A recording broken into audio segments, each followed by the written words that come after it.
Hello mga ka-Ashkim! Welcome sa aming YouTube channel!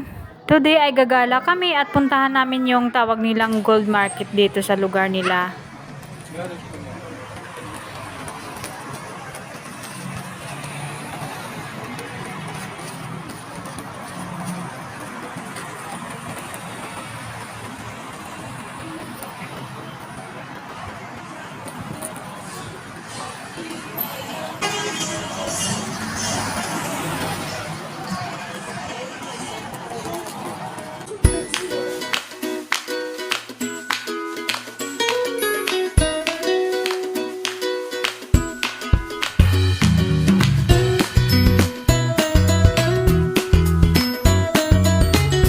Sabi ni Gyukan ay isang palas ito dati ng sultan at ginawa na nilang bazar ngayon.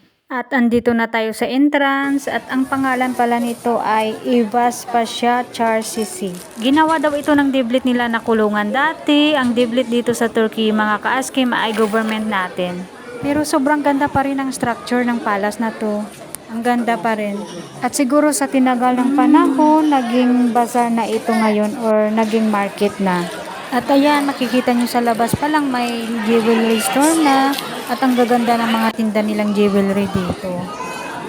At nag-inquire dyan si Gyukan mga ka-Ashkim kung magkano yung isang set ng kwintas.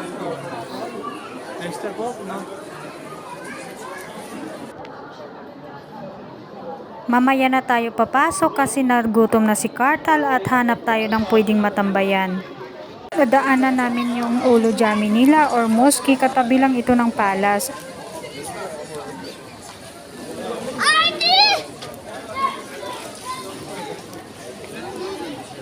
Çok saygı duyuyorum.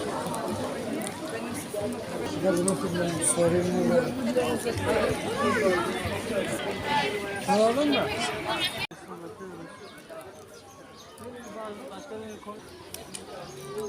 Tamam, öyle değişik değişik yani.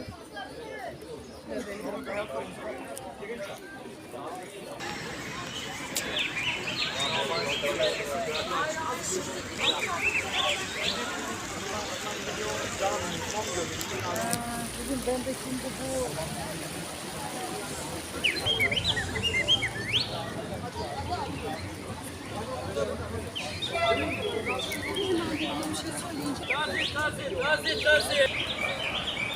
Hanap ng hanap kami ng mapwestuhan or mapasukan na kainan kaso wala talaga. Papunta na kami sa bandang likod at ang lapad pala nito.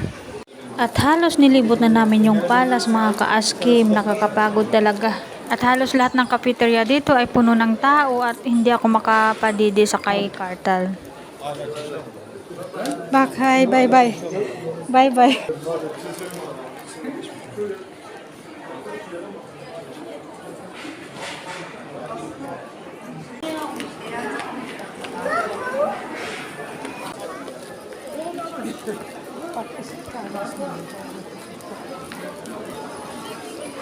Ashkim yok burada. orada durma. At dito lang pala kami makakita ng mapwestuhan namin dito sa may park. Wala masyadong katao-tao dito. At nakapadidi na ako kay Kartal saka nag-lunch na lang kami mga ka-Ashkim at bumalik kami dito ulit sa may palas.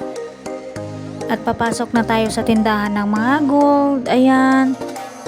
Tingnan yung mga ka-Ashkim entrance pa lang, naku ang ganda na. Kaliwa kanan yung tinda ng mga gold dito.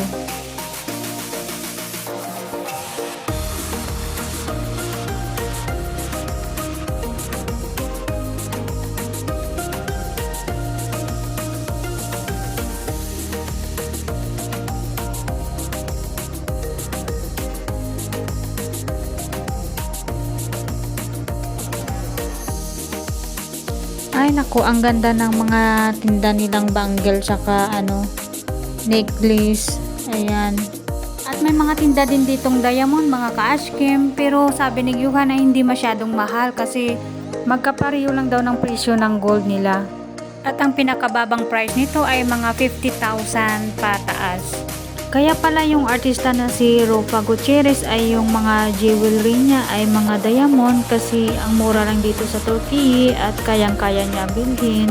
Kahit mga ordinaryong tao dito sa Turkey pwedeng makabili ng diamond kasi kayang-kaya ng bulsa. Magkasing presyo lang ng gold.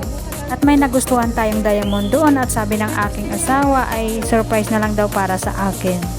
Ang ganda ng mga gold nila dito. Pero mas pipiliin ko yung white gold kasi mas maganda. Mas maganda siya tingnan.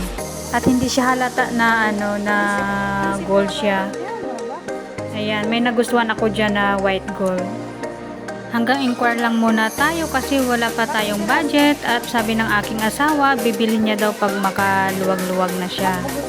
Madami pa kasi kaming ginagastusan. At sana magkakatotoo yung niya, sabi niya na surprise, pero aantayin ko yon. Hindi pa sa ngayon.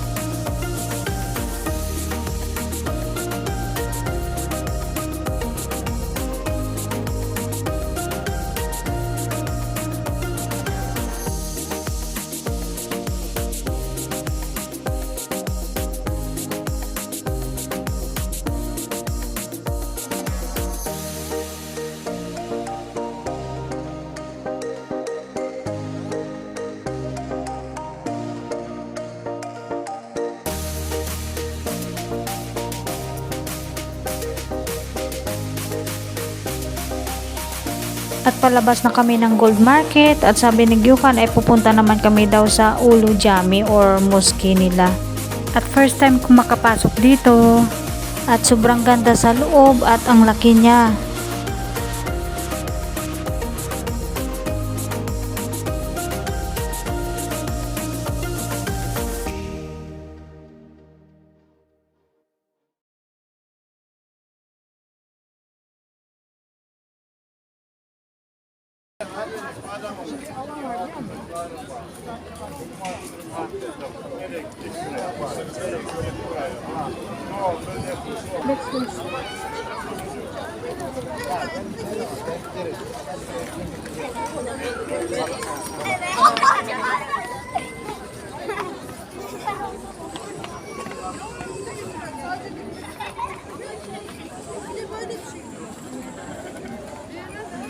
At pauwi na kami mga ka-Ashkim. And that's for today's video. Bye!